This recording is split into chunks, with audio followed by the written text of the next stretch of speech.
নমস্কাৰ প্ৰিয় দৰ্শক, আপোনাৰ বাবে এটা ভাল খবৰ আহিছে। 1 মাঘৰ পৰা অৰ্থাৎ 1 মাঘৰ দিনটোৰ পৰা 7টা ৰাশিৰ জীৱনলৈ আহিব আচৰিত ধৰণৰ পৰিৱৰ্তন। 1 মাঘৰ পৰা 7টা ৰাশিৰ জাতক জাতিকাসকলৰ ভাগ্য সূৰ্যৰ দৰে উজ্বলি উঠিব।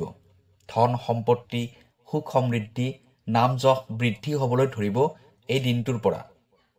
7টা ৰাশিৰ শুভ মংগলময় হ'ব, কিন্তু বাকী 5টা ৰাশিৰ বাবে কিছু সমস্যা আহিব।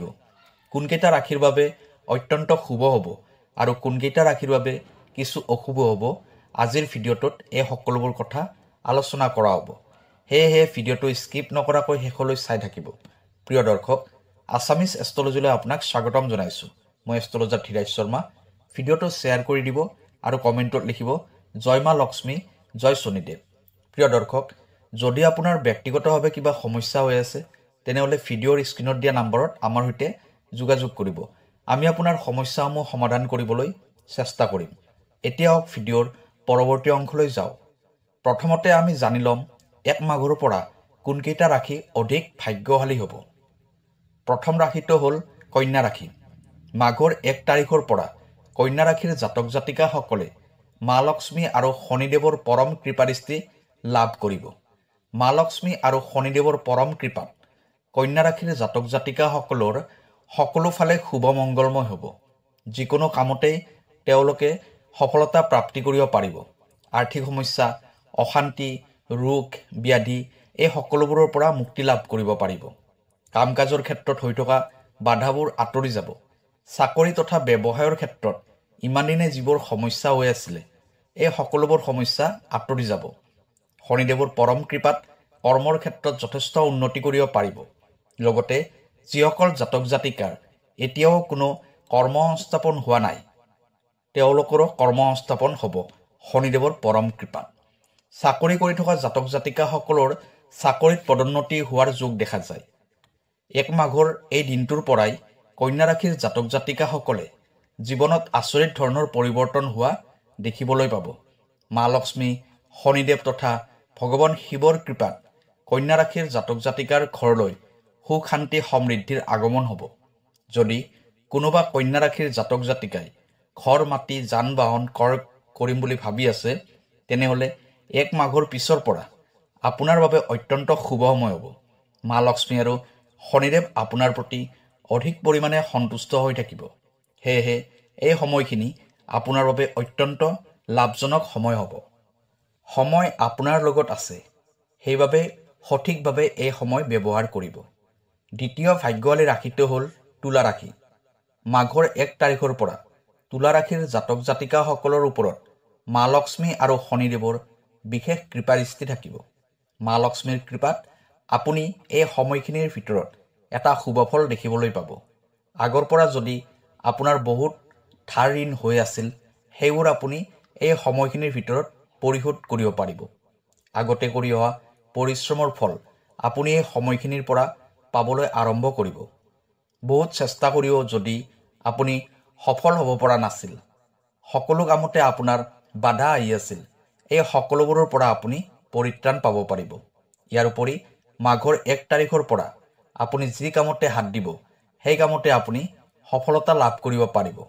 আপোনাৰ ওপৰত মা লক্ষ্মী, শনিদেৱ লগতে ভগৱান শিৱৰ পৰম কৃপাদৃষ্টি থাকিব। আপোনাৰ আত্মবিশ্বাস বৃদ্ধি হ'ব আৰু এই আত্মবিশ্বাসৰ বাবেই আপুনি সকলো কামতে সফলতা প্ৰাপ্তি কৰিব পাৰিব। ব্যৱসায় বাণিজ্যত আগতকৈ অধিক পৰিমাণে উন্নতি কৰিব পাৰিব। সমাজত নাম যশ বৃদ্ধি হ'ব। পৰিয়ালৰ পৰা সহায় সহযোগ পাব। মাঘৰ 1 তাৰিখৰ পৰা তুলা ৰাশিৰ জাতক জাতিকাসকলৰ ওপৰত বহুতকেইটা শুভ সংযোগ আহিছে। শনিদেৱৰ কৃপাত কৰ্মৰ ফল আপুনি নিশ্চয় লাভ কৰিব। কেৱল কামবোৰ ভালদৰে কৰি যাওক। 1 মাঘৰ পৰা তুলা ৰাশিৰ জাতক জাতিকাসকলে সকলো ক্ষেত্ৰতে সফলতা প্ৰাপ্তি কৰিব পাৰিব। তৃতীয় ভাগ্যশালী ৰাশিটো হ'ল কুম্ভ ৰাশি। কুম্ভ ৰাশিৰ জাতক জাতিকাসকলৰ ওপৰত মা লক্ষ্মী আৰু শনিদেৱৰ বিশেষ কৃপাদৃষ্টি থাকিব। 1 মাঘৰ দিনটোৰ পৰা কুম্ভ ৰাশিৰ জাতক জাতিকাসকলৰ জীৱনলৈ ডাঙৰ পৰিৱৰ্তন আহিব। এই সময়ৰ পৰাই আপোনাৰ জীৱন অধিক সুখময় আৰু আনন্দময় হৈ পৰিব। কুম্ভ ৰাশিৰ জাতক জাতিকাসকলে যদি কিবা সম্পত্তি ক্ৰয় কৰিম বুলি ভাবি আছে, এই সময়ৰ পৰা আপোনাৰ বাবে অতি উত্তম সময় হ'ব। আপুনি যি আৰ্থিক সমস্যাত ভুগি আছে, এই আৰ্থিক সমস্যা মাঘৰ 1 তাৰিখৰ পৰা দূৰ হৈ যাব। ব্যৱসায়ীসকলৰ বাবে এই সময়খিনি বহুত গুৰুত্বপূৰ্ণ হ'বলৈ গৈ আছে। 1 মাঘৰ পৰা ব্যৱসায়ীসকলে অধিক পৰিমাণে লাভ অৰ্জন কৰিব পাৰিব। এই সময়ৰ পৰাই আপোনাৰ হঠাৎ ধন প্ৰাপ্তিৰ যোগো আৰম্ভ হ'ব। আপুনি যদি কিবা কামৰ বাবে পৰিকল্পনা কৰি আছে, তেনেহ'লে 1 মাঘৰ পিছৰ পৰা সেই কাম আৰম্ভ কৰিলে আপুনি সেই কামত যথেষ্ট পৰিমাণে উন্নতি কৰিব পাৰিব। কৰ্মক্ষেত্ৰত অধিক পৰিমাণে উন্নতি হোৱা দেখা যায়। যিসকলে কৰ্মসংস্থাপন বিচাৰি আছে, তেওঁলোকে নতুন নতুন সুযোগ লাভ কৰিব পাৰিব। 1 মাঘৰ পিছৰ পৰা আপোনাৰ জীৱনলৈ বহুতো পৰিৱৰ্তন হোৱা দেখিবলৈ পাব। সেয়েহে এই সময়খিনি আপুনি সঠিকভাৱে ব্যৱহাৰ কৰক। 4 নম্বৰ ভাগ্যৱালী ৰাশিটো হ'ল মিথুন ৰাশি। মিথুন ৰাশিৰ জাতক জাতিকাসকলৰ ওপৰত মা লক্ষ্মী, শনিদেৱ আৰু ভগৱান শিৱৰ পৰম কৃপাদৃষ্টি থাকিব। ইমান দিনে আপুনি যিবোৰ কাম কৰিম বুলি ভাবি আছিল, নাইবা যিবোৰ কাম আপুনি কৰিম বুলি পেলাই থৈ দিছিল, সেই কামসমূহ আপুনি 1 মাঘৰ পৰা আৰম্ভ কৰিব পাৰিব। আপোনাৰ বিদেশ ভ্ৰমণৰ যোগ দেখা যায়। শনিদেৱৰ কৃপাত জীৱনলৈ সুখ শান্তি সমৃদ্ধি আহিব। আইন সংক্ৰান্তীয় কিবা যদি সমস্যা হৈ আছিল, সেইবোৰৰ পৰা আপুনি পৰিত্ৰাণ পাব। আৰ্থিক ক্ষেত্ৰত হৈ থকা সমস্যাসমূহ মাঘৰ 1 তাৰিখৰ পৰা সমাধান হ'বলৈ আৰম্ভ কৰিব। মনৰ আশাবোৰ লাহে লাহে পূৰ্ণ হ'বলৈ ধৰিব। এই সময়ৰ পৰা আপোনাৰ দাম্পত্য জীৱন মধুৰ হ'ব। সম্পৰ্কবোৰ ভালদৰে চলিবলৈ আৰম্ভ কৰিব।